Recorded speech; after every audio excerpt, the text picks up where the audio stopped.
How to get Roblox voice chat back after being suspended.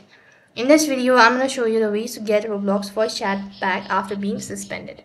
So for that keys, first of all, go ahead and log in into your Roblox account. And while you're on the home page, you have to go ahead and tap on the link that's right on top. And then remove the home and type in support. It's going to directly take you to the support center page, and this is going to show sort of information.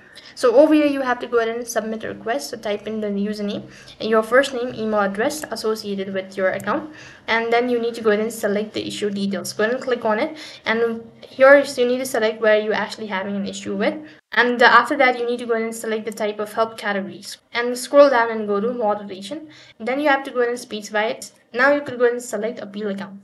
After that, on the description of issue, you need to type in the message as hello support team. It looks like there is a misunderstanding that my voice chat has been suspended. I happen to overlook the terms and condition and did not violate the community guidelines. I request the team to look into my matter as soon as possible. So when you do this, go ahead and click on the continue button located right at the bottom, and it's going to submit a request. So usually it's going to take 24 to 48 hours in order to respond. And until they respond to you, you could wait patiently. In this way, you could fix your voice chat. That is all for this video. I hope the video was helpful.